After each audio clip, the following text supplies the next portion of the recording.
I had this kind of moment of realization in the car on the way back that I'm going to have to retrain my brain that it'll be okay to go into the world again at some point soon. Yes. And that was a little interesting to think about. I mean, you've obviously been, I don't want to jump in the show too soon, but you've had the shop open, but I have had no excuse or no reason to leave the house. I work at home. I'm here all the time. And so that was when I went into the room to get the vaccine and it was busy. I mean, it was like walking into a bar.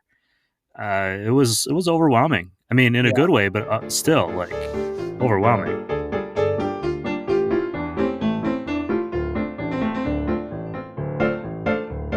Hey everyone, welcome back to the Roast West Coast Coffee Podcast, where we interview the coffee professionals of the West Coast and get a little coffee smarter in the process. Today's guest is Jason Simpson. He is the owner and founder of Camp Coffee in downtown Oceanside, California. His shop is a stone's throw from the famous Oceanside Pier, and it opened just 6 months before the pandemic hit. Jason is the first cafe-only, no roastery owner invited on this show, and that wasn't by accident. In my pre-pandemic visits to the cafe, I always left impressed by the quality of the experience, and honestly, I just liked the vibe. And the coffee was good. Follow any of the shop's social media channels like @WeAreCampCoffee on Instagram, and you'll get a sense of the atmosphere there. Inclusive, diverse, and celebratory. The team takes pride in their work, in their friendships, and in the coffee that they make. The photographs, many from photographer Will Lefevre, are a true slice of downtown Oceanside life. Will, I'm sorry if I butchered your last name there. Like several of the roasters and coffee pros who've already appeared on this show, Jason really got his start with Starbucks. He just did it 20-odd years ago. He grew up with the company and made the most of the opportunity to learn. And then, for some reason known only to entrepreneurs and restaurateurs, he left the stability and regular paycheck to forge his own path. Jason and I recorded this interview in early April. I had just gotten my first vaccine shot about an hour earlier, and truthfully I was working through a lot of emotions from that. Talking to Jason, it was easy to see how he would be great in his role at the top. He was grounded, thoughtful, and calm, and that made me calm. I hope you enjoy this show, and afterwards check out the recap and column on roastwestcoast.com, where you'll find more details on Camp Coffee and some of the topics that come up in the show. And now, it's time to fill your coffee cup, because it's time for the show and this interview with Jason Simpson of Camp Coffee.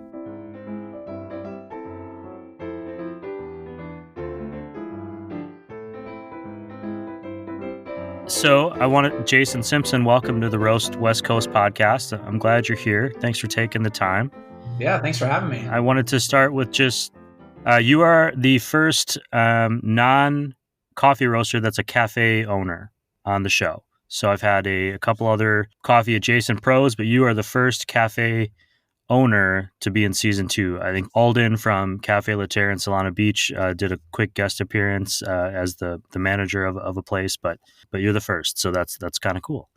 Awesome. I wanted to know, to start, let's introduce you to the audience. Who are you and where you're from, and a little background about you. Yeah, well, first of all, Ryan, thanks for having me. You know, so I'll tell you a little bit about myself. So again, my name is Jason Simpson. I am the owner of Camp Coffee in downtown Oceanside. We've been open now for a year and a half. We opened in September of 2019. My history in coffee actually started back in the mid-90s after college. I got a job with Starbucks, which surprisingly was pretty small back then. They'd only been in San Diego for about 4 years. And, you know, I was really just admired the barista craft during my college years. And so I just kind of jumped into it. And I would say, as much as I loved coffee at the time, you know, over my 2+ decades at Starbucks, it just kind of continued to fuel my passion. So I did everything from operations, both at a store level, district level, did a lot of retail training, spent 6 years in Seattle in coffee and tea engagement, and decided to leave in 2017 as I was realizing I wasn't getting any younger. And if I was going to do something, it was time to jump in. So I think the opportunity kind of presented itself that way, and kind of began the quest back in 2017. And then we end up opening just about 2 years after starting the work on camp. Was there a first coffee way back in the day? Like, I know you started at Starbucks, but was there a first kind of coffee experience that you thought, oh, this is something that I'm excited about or I'm passionate about? Yeah, it's funny that you mentioned that. So, like a turning point for me, I mean, there was a couple. I mean, I think the experience of coffee began with my parents. I mean, they were just daily coffee drinkers. You know, they had I mean, the most recent one I remember is their bun brewer. But I also remember, and that's where camp kind of I think started as well, was the percolator. My parents had this old Datsun camper, and we would go camping quite a bit. And my parents would put on the percolator in the morning, and I just was always mesmerized by not only the intense aroma of coffee, but the sound of it. It was very relaxing. Anyway, I just those are the kind of an early memory. But as I kind of fast forward into my kind of teen and early 20 years, I actually have a few coffee shops that popped in my head when I was thinking about those kind of like experiences of coffee. I used to spend a lot of time in a place downtown San Diego called Cafe Luna. It was right by Horton Plaza. And what I remember about that place is that they would serve coffee. They would do their brewed coffee through the espresso machine. Like, I think it was just a long pour, something like that. But it was very textured, had a lot of sediment and stuff. And I thought it was really cool. I also spent a lot of time at Gelada Vera in Mission Hills, kind of down the hill there, close to the airport. And then also the Grove Cafe, which was at the time at UCSD when I went there. And I just loved coffee. I loved the barista craft. I never thought necessarily I was going to be a barista, because I was going to school for many things that necessarily didn't include being a barista. But after college, like I said, I saw opportunity and jumped in and fell in love with it and continue to love coffee and I think my biggest thing is the more time I spend in coffee, the less I realize I know. And there's just so much to learn. It's really fun. I've loved the journey over my 25 years or so.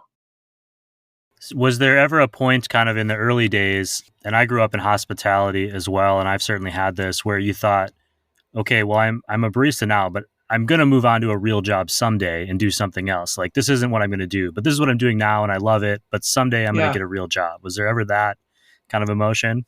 No, because I actually came into Starbucks as a manager. So I had a lot of retail experience through high school and college.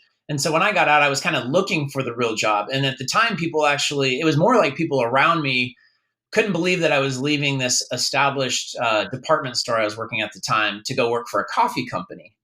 And again, that just shows how small Starbucks was at the time, that I would leave to go work for Starbucks. But it was great. I mean, I loved it right away. I mean, Starbucks was really different back in the 90s. We still had La Marzocco's, and it was fun. I mean, I loved it. So I would say for me, just jumping in, it was like, wow, I actually get to go reverse. I get to have a career, and then I get to play with coffee too. And that was pretty awesome. Yeah, that sounds great. I mean, I fought hospitality for a long time because I grew up in it and thought I didn't want to do it. And then all of a sudden later in life, I kept finding myself back in that world, either running a restaurant or in a bar or something, and just going, like, this is so much more fun than the real jobs that I've had. Yeah. More stressful too, but still a lot more fun. So in 2017, you started thinking about camp. In 2019-ish, you open, if I'm getting that Yep. timeline right. And you decide to open, and you are offering Bird Rock coffees, local coffee roaster, which I think you guys stick with pretty exclusively. Is that right? Yes, they are our exclusive roaster. Is there a reason for that you decided, well, these are the guys that I want to be representative of? I mean, you are an extension of their brand because Yeah. that's the exclusive. What made you want to feature them, and why did you decide that it was good for your shop? Yeah, great question.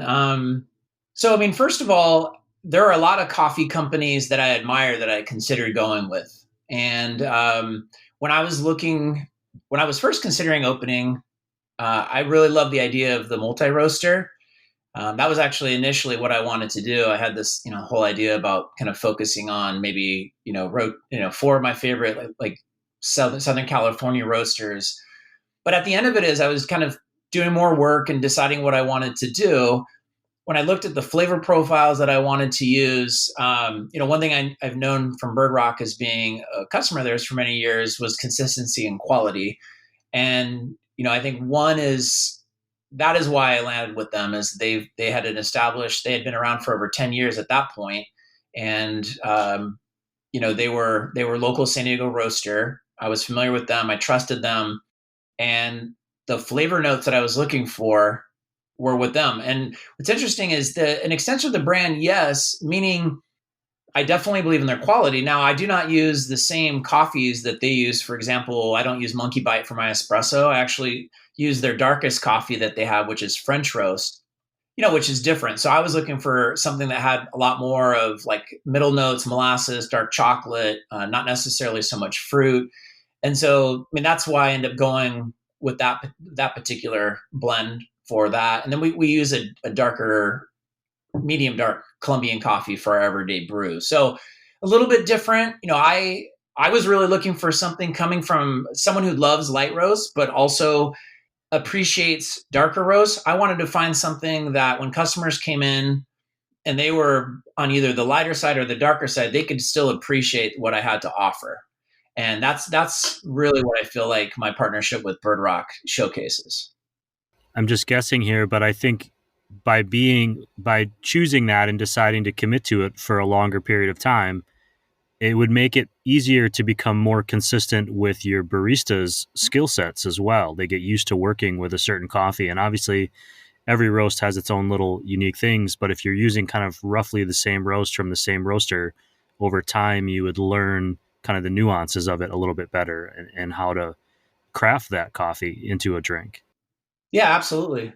It is challenging because, even the coffee I went with is not one of their suggested roasts for espresso.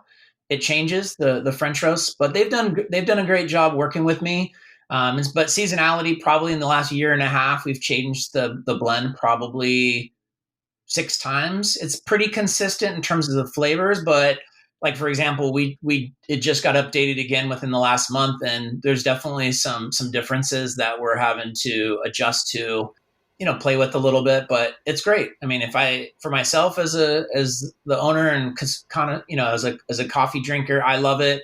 And I don't get a lot of negative feedback about the coffees that we offer, which is nice. One thing that I've realized doing this show that I just don't think I thought about as a customer is how, like a house coffee, for example, if you're using like the French roast as your regular kind of, that's the one that you're using in your espressos, that coffee in the spring may not be exactly the same in the fall. And as a customer, you see the name and you go, oh, it's the same thing. It's always going to be the same and exact, because we've learned that in other industries. But with coffee being an agriculture product, those things change based on the weather and the season. And yes, the name on the bag is the same, but the flavor might not always be exact, which I just think is a really interesting thing to think about. It's not something I thought of before I really started examining different coffee shops and roasters, and how that might change the expectations as a customer. As a customer, in my personal experience, I've been in your shop and I've been kind of following your Camp Coffee story on social media and everything. You have a very welcoming environment. It feels, everyone says that like coffee is a community, and we want people to feel like they're part of the family here, but yours really does do that. And you use your platforms to show that. If I go on Camp Coffee, we are Camp Coffee on Instagram, it's not just pictures of, different cups of coffee. It's pictures of people in the community that are coming into your shop that are doing their own things. You've really embraced and supported an effort to improve diversity and equality, kind of both in Oceanside and in the coffee industry. Was that an intentional effort to create that welcoming space, or a byproduct of the people on your team? Was it a philosophy you had? How did that kind of culture come about? Well, I think what's important is when you're creating a company, starting with a vision and what at the end of the day you want to be known for and measure yourself against is the most important. Even more so today, based on what we're all dealing with. And for us, it was creating a vision. So our vision is about service. I know there's a lot of great coffee. Between living in Southern California and the Northwest, I've had, and experienced amazing coffee by many different companies. I think some of them also do a really great job at service and some of them don't. And for me, I am probably, I don't know the average age of coffee shop owners, but I kind of jumped into it, more in my middle life. And for me, service is the most important. And so we created a vision around making sure that our customers feel valued and appreciated for coming in. And so that really is like the North Star for us. And when we're interviewing, that is what we're talking about is really, that is the most important. And through our journey, we also have brought in majority of people with little to no coffee experience, and which is good and bad. I'm sure any coffee shop owner, when they bring folks in that have other coffee experience, they have coffee experience from somewhere else with different philosophies and, different expectations and different opinions.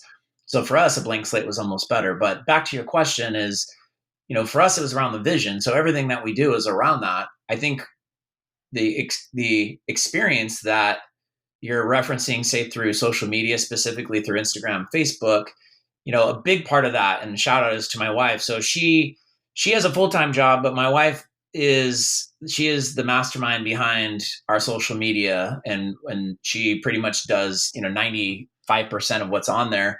And so that's really a representation of her interpreting, I think, what's really important, the community side in terms of getting involved or bringing people in, showcasing stuff. That really a lot is her, taking that vision and then putting it out through, kind of through the airways. So to me, it's really about that. The people that we hire, then it becomes a reflection of, they're then become a reflection of what that vision is.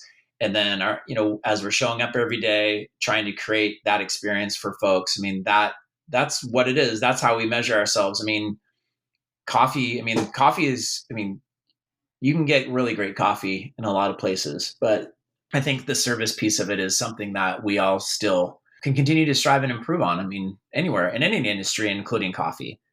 Yeah, and I will say for anyone listening, the We Are Camp Coffee Instagram is really great just from a photography standpoint. So you should definitely check that out. And a lot of fantastic black and white street photography that's part of that, of what's going on, not just inside the walls, but on the sidewalk and around the neighborhood. I think it can be easy. Yeah, right. And I'm sorry, I just wanted to jump in because you, besides my wife, I did want to give a shout out then too. You're mentioning the photography that we use. So we use a gentleman named Will. So he takes most, if not all, of the kind of still photos, and he's been with us since the beginning. And he's a local San Diego photographer. And you mentioned the candids and the black and whites, and that's really what I was attracted to when I saw his own work.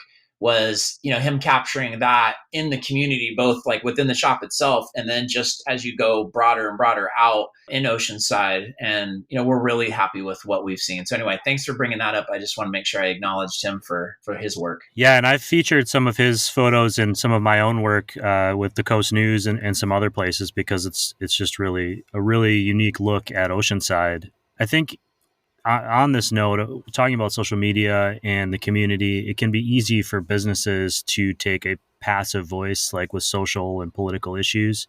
It can be risky to chance kind of offending people. As the leader of a business in Oceanside, which has a very vocal component on all sides of the fence, how do you navigate the messaging that's coming out of there when confronted with those? You've certainly taken some stands over the past year and a half. Not stands, but just so much of saying, hey, we are supportive of these social issues or of these things. This is something I've thought about a lot over the past couple of years, just about what I would do in a situation like the George Floyd protests, which we're now seeing the trial of, or around COVID. How do you, as the owner of a restaurant or as a cafe who wants to just give people a great service experience and a great coffee, navigate kind of those minefields, really, from a business standpoint, but also a personal ethos? Yeah, that definitely can be a challenging situation. And I think for us, you mentioned, some of the posts or some of the opinions that we've shared. I wouldn't say that we're over the top. At the end of the day, we go back to the vision. Our goal is to be inclusive to everyone, and balancing out trying to support customers kind of no matter what their particular opinions may be, is really what you'd like to do. But sometimes you do cross paths with what your own personal beliefs are. I also think within the staff itself, I mean, some of your employees, some of my employees, are aligned with most of the things that we've shared. Some disagree. Does it make them any less of a person or employee? No. But I think we are really careful in terms of kind of assessing each particular situation, and in those that we feel like we need to, share something, or we put out an opinion or a view, we've done that. But I think we also, realize with it comes risk, and we've experienced the same type of loss in terms of whether it be customers themselves, followers on social media. But I think you have to determine, is it worth the risk? Is it more important to let people know what's the most important thing for you as a business? And in those particular situations, we've definitely shared those opinions, and there's been some fallout. But for the most part, I think that people, I think no matter what side you're on, those customers that maybe have a different opinion still value the fact that you put yourself out there and are committed to share what's important to you. I think if you think about the history of coffee shops, I mean, that's one of the things where people come in, and I mean, it is a place where there is dialogue and conversation, less kind of currently inside shops, but really the whole premise of it is coming together and be able to talk and share. And I mean, I feel like for the most part, through all the things that we've experienced in our first year and a half, it's definitely been more positive than negative. So I don't necessarily know that we would change course on what we're doing right now. I would say that, we always look for different ways to get involved. I think for the most important thing is trying to stay positive and focused on those things where we can contribute around the things that are important to us. And that's something, as I look, moving forward, is continuing to do that, supporting my community, getting my team involved with supporting the community so that they know that we are part of it and not just a business sitting within the community. You referenced not inside, and obviously we're talking about COVID. Besides the obvious pandemic, which the extent of it and the length of it has certainly taken us all by surprise. It's like this long, slow wave of surprise where we just keep wondering, is this it? Is this it? Is this it? Has anything kind of stood out to you as a surprise about being the owner of a coffee shop? And then what do you kind of envision for the future of Camp Coffee as we are starting to transition into hopefully a new, safer COVID phase? Yeah, those are good questions. Well, I think one is if in terms of learning about kind of what I've learned, I mean, one is the cost of opening a coffee shop. As much as I thought I surrounded myself with enough people with some level of expertise, whether it be within coffee or within business, the startup cost going into kind of an empty building was significant. So, for me, really learning the cost of things beyond kind of my experience in, working for a coffee corporation, that continues sometimes to really surprise me. I'm one that's very diligent in terms of doing my homework, and sometimes I feel like I hadn't done enough homework. But but with it, you just kind of learn and then you move forward. So that's one. In terms of moving forward, I mean, I feel like I've been a little bit on a pause. So I had a whole business plan of what it was going to look like in my first 6 months. And then literally at the 6-month mark in March of 2020 is when we started to shut down. And so I've definitely been in a survival mode, really looking, whether it be from, labor, kind of balancing out, supporting the team that I have, but at the same time, trying to be responsible with financially with the business and just kind of getting through it. And so for me, I'm just trying to now step away. Hopefully I can get back to the things that I want to do, which is add some additional supervisor labor so that I can step away and focus on driving the business and really creating what the business is going to look like moving forward. And a lot of it is just allowing the team that I have been working with to do their job more. Because I'm there like 6 days a week, which isn't really uncommon, but really having the mental and physical energy to be able to work on other things is really where I want to get to, so that I can build a business, build more relationships. There's so much, kind of development. As I said before, I mean, from a community involvement, there's a lot more things that we want to do there, strengthening a lot of the kind of the marketing piece and just kind of grow the business beyond within the shop that we have. So that's kind of the short-term goal. I also am looking forward to experience somewhat our first summer. So, not, experiencing our first summer in shutdown was nothing like I know Oceanside is used to. So I'm looking forward to having a summer. Spring has already been really great. So I'm very grateful for what we've experienced so far. So anyway, I would say that is somewhat, as I look to the future, is just been able to kind of shift a little bit of my energy of just the managing side and more of leading and building the business into kind of what's next. Was it a tough transition from employee to owner for you, just from the standpoint, or did it feel like it was just natural because that's where you were at in your life? It was natural. I would say what's nice is the roles that I had at Starbucks, from being a store manager to a multi-unit manager, training and coffee, I feel really balanced with the experience I had. So I think as I looked at all of that, when I moved back to San Diego 10 years ago, I think I was already in this space of like, well, what's next then? Like, I was kind of did what I thought I was going to do for a long time, which was in the coffee department. We moved back to Southern California to be with our families. And with that being, kind of said, it was mainly just finding the right time to do it. And so, I think it took me a little bit longer than I did. Like I said, I liked the stability of what I had, but the time was right. Yeah. And it worked out really nice. I think it was fun learning a lot of things, finding the right resources to use and to support me in that was pretty easy. And I felt like that was a huge benefit, was just surrounding myself with the right resources and people to help kind of give me the confidence to do that work. And so far it's paid off. I'm really happy with where we're at. Yeah, that's cool. But I'm sure there was moments where you thought, I'm leaving this good job to take this risk where I'm responsible, and that can always be stressful. What about you? If you're not on that seventh day of the week where you're not at Camp Coffee, you have a chance to go out and get a cup of coffee somewhere else. What are you drinking? If you walk into some unknown coffee shop, what do you order? Well, first of all, on the seventh day, I'm hibernating in my closet. Let me just be clear, okay? I'm hiding out. I'm doing what I need to do to get back to the next week. No, it depends. It's interesting, that question, because my drink of choice is usually a cappuccino or a cortado, but I also love pour over. And so I think it depends on the shop. If I may have heard of them, or if I ask some questions about what they're offering and they have pour over and something looks interesting to me, then I might try that. But I would say my go-to is a cappuccino.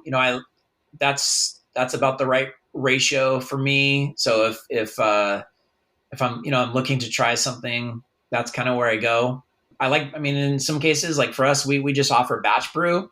And if that's all they have, I may try that as well. So I would say it's usually within those particular options. Though I'm really happy about all of the kind of signature different espresso or cold brew drinks that we've kind of created and curated at the shop. At the end of the day, I'm pretty much simple. I like a good pulled shot of espresso and some good quality milk. And if I can get that, I'm happy. If you could give one piece of kind of coffee advice to customers or to people who are kind of starting their coffee journey for the first time, what would it be? Which I know is kind of a big, broad question, but if there was something that you wish you would have known about coffee when you got started, or just an idea about when you go to a coffee shop, it can be overwhelming if you haven't been a coffee drinker before. What would that advice be if somebody were coming into Camp Coffee? Yeah, so that's a great question. And I think if I think about conversations that I've had with my own customers that come in, it's trying to like navigate what is the language that people respond to when they're trying to decide, for example, what type of coffee that they like. And I would say, first of all, what I've realized is the more that I've learned or think that I learned, the less that I actually know. And as just like probably any industry as in specialty coffee, things just continue to broaden, and there's different rabbit holes to go down, which I know, there's things that you are probably exploring that is within that rabbit hole. But for me, it's a matter of kind of starting with, trying to find something that you like and then kind of going from there. And it always kind of goes back to, okay, so, what is the roast you like? And, do you like something lighter or darker? And sometimes even people don't respond to that, because if I give you like Bird Rock, if you're used to drinking a dark, like a Pete's or a Starbucks French roast, that's nothing in the wheelhouse of like Bird Rock. Bird Rock is a medium roast. And so it's very subjective. So I think one is be cautious kind of like going into something that, one piece of information will translate, from one place to another. So I think kind of staying open and staying curious always, and probably just like with anything else that you may be learning about, be a little cautious to where your source is at. So I think that's one, is just kind of stay open to it. But I think the other thing is, I still love this is, hey, your coffee is going to taste different, really. Three main categories, right? Where the coffee grows in the world, how that coffee is processed, how you remove that seed from the fruit, and then how it roasts. And all those things kind of come together in this formula. And there's so many different combinations. But those are kind of, if you can understand kind of the big rocks, you can kind of steer yourself around and navigate to, probably the things that you like, and maybe avoiding the things that maybe you don't like. I think it's really incredible looking at the coffee industry. If you gave 10 coffee shops the exact same Bird Rock coffee and asked them to make a cup of coffee, you could get 10 different tasting cups of coffee based on just how they handle it. Yeah. And then take that back a step and start talking about all the different roasteries that are getting the same beans from maybe the same importer or the same, roastery originally, and how they roast those green beans. And each one is going to have its own little unique variations. Even somebody who's testing new roasts on a sample roaster at 1 pound, well, that roast isn't quite going to be the same as their larger, 5 or 10 or 20 pound roast. So it's just such an interesting thing that you could never really know all there is to know, which you certainly addressed. Is there anything that we didn't cover about Camp Coffee, or that I didn't ask, that you want listeners to know about? I mean, one is it's a good question. I mean, of course I want to invite people to come and visit us. That's one. I think I tell you one thing that I think is fun, and what I like is, and then right before the pandemic, we participated in one of the coffee crawl, organizations.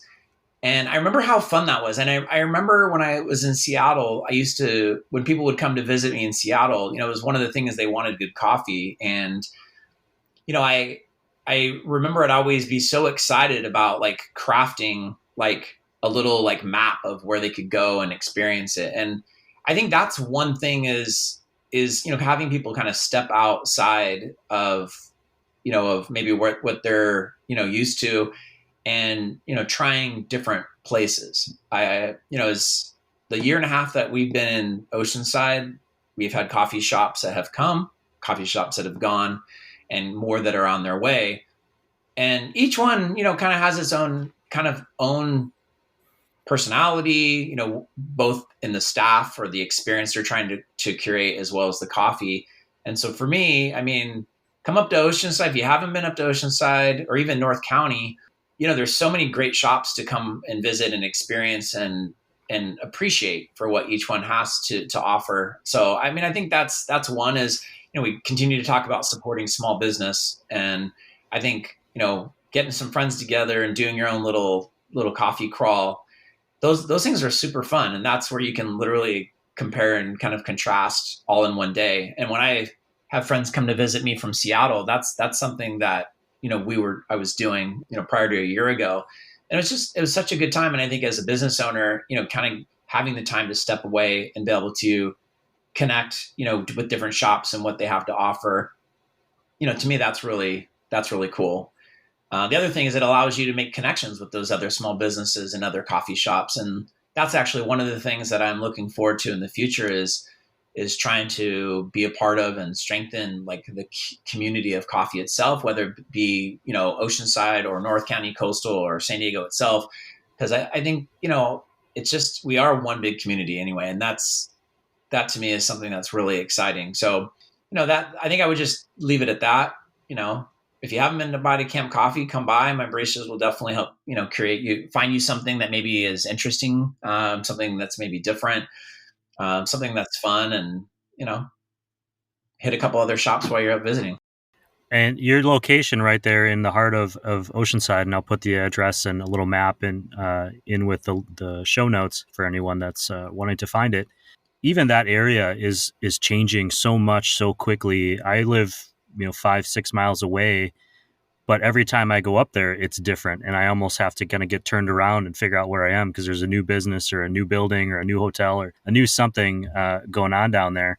And also, one really nice thing about where you're located is if Camp Coffee is your last coffee stop of the day, there's at least 2 or 3 local breweries within walking distance. So you can have your coffee in the morning, and all of a sudden it's lunchtime, and you can have a beer to come down. Absolutely.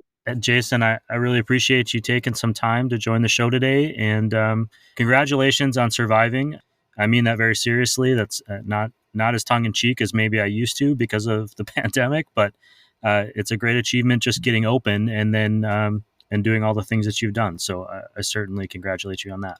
Well, thank you. I really do appreciate it. I know you mentioned this, that you've been featuring roasters. So including us in your show of a coffee shop, that's a non-roaster, really means a lot. I appreciate it for sure. Haven't participated in any other podcasts. So it was a lot of fun. It was a lot of fun. Hey everyone, this is Cody from San Diego's first and longest running local beer podcast, Beer Night in San Diego. If you love the local beer community, check out Beer Night in San Diego, available everywhere podcasts are found. Each and every week we bring you great local beer discussion, beer education, news, and tons more with a touch of comedy. Check out Beer Night in San Diego to laugh and learn with us.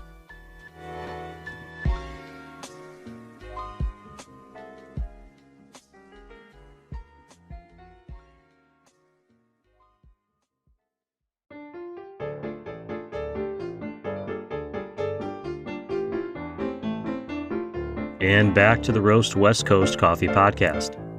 The advice Jason gave us at the end about language in coffee shops often being the same, but with differing results, is something I've thought a lot about. When I say dark roast, what does that mean to you? Do you see the same color blue that I do? It's an important thing to keep in mind when we make choices about the coffee we drink. We've created a common language around coffee, and we even talked about that being the goal of the Q Grader program last week. But that doesn't mean we all understand the nuances the same way. That's true of a lot of things in life. We are always hearing that we should open ourselves up to new things, new experiences, new coffee flavors. But I think what I'm taking from Jason's advice is to consider trying the same things and just letting myself view them in a different way. Free your mind. All credit for that quote to En Vogue and to Columbia House for sending me En Vogue's Funky Divas album in 1992. Near the end of the show, Jason also mentioned batch brewing, which is our first vocab phrase today. Batch brew is just what it sounds like in that it is a larger quantity of coffee brewed in a machine. The concept being that it is like brewing a pour-over at scale, with hot water draining through a filter full of ground coffee and being collected in a container or coffee pot. Batch brewing used to be associated with a lesser quality of coffee, but that has long since been rectified. It is now a common and effectively efficient way to brew a lot of really good coffee, really consistently. With upgrades to the tech incorporated in commercial batch brewing machines that control temperature, pressure, or even water flow rates, the new machines can eliminate most, if not all, human errors. Some even incorporate grinders. Our second word from the show today is percolator. Jason talked about remembering the sound of the percolator from camping trips as a kid. Percolators were really popular types of coffee pot brewers in the 1960s and 70s, but they have been seen less and sold less since the advent of automated countertop coffee machines. Cut a percolator in half and it looks like a reverse French press. Water sits in the bottom of the pot and ground coffee is put into a chamber at the top. When the pot is put on the stove, or if it has an integrated electric heating coil, the water at the very bottom will start to heat up first, and as it gets closer to boiling, it'll push its way up through a tube. Enough water gets heated and it reaches the top where it pours over the coffee grounds and drips back down into the cooler water below, mixing with the remaining water. The process will repeat itself several times until the water is boiling, at which point the pot will begin perking, which is kind of a unique sound. It sounds like a mixture of light hail and slurping water and popcorn popping. If you had one in your home growing up, you'll likely remember it. And I'll post a diagram of the inside of the percolator on roastwestcoast.com, and the whole process will make sense if my explanation hasn't been doing it. Be sure to follow at WeAreCampCoffee on Instagram. Even if you're not in Oceanside, their Instagram is a great combination of the joy people get from coffee, the coffee community, and the street photography from Will Lefebvre. To everyone who's been out advocating for this show, I continue to thank you. Feel free to shout at me anytime on roastwestcoast.com, in the Roast West Coast Facebook group community, or on Instagram, at Roast West Coast. Let me know what you're liking and not liking about the show, who your favorite roasters are, or who would make for a great guest. We're in week 7 of season 2, and we've only just begun our Grey's Anatomy-like run of success. 20 seasons from now, you can tell all of your friends you were listening before it was cool. Actually, scratch that. Don't wait that long. Telling a friend about the Roast West Coast Coffee podcast is a great way to support the show. It goes a long way towards being able to grow this program, and if you are enjoying the pod, check out the newsletter. Sign up for the free one or consider the paid subscription to show your appreciation for this type of coffee content. Either way, I appreciate that you're out there, that you're listening. If you need some coffee, don't forget to check out the show industry legacy partners, Maria Coffee, Leap Coffee, Zumbar Coffee and Tea, Steady State Roasting, Cafe Laterre, Coffee Cycle, and Mostra Coffee. They are some of the best coffee roasters and cafes in Southern California. And a big thanks to Cape Horn Coffee and First Light Whiskey for making my afternoons pretty nice too. You'll find links to all of the show's roast industry legacy partners on the front of roastwestcoast.com or in this episode's show notes, wherever you happen to be listening. That is one more show in the books, everyone. Thank you all for listening today. Roast West Coast will be back on Friday with a new episode of Coffee Smarter and our very busy coffee expert, Siri Simran Khalsa, the executive director of coffee at Lofty Coffee Company. She and the Lofty team just opened their 6th cafe this week in downtown Carlsbad Village. A huge congrats to the Lofty team. On that show, Siri and I will talk about the different types of coffee bean roasters and how they work through the alchemy of creating a good coffee blend. This episode of the Roast West Coast podcast was written, produced, and recorded by me, Ryan Woldt. I hope this show has found you happy, healthy, and with at least enough sanity to make it through another day. And please, always be sure to drink good coffee.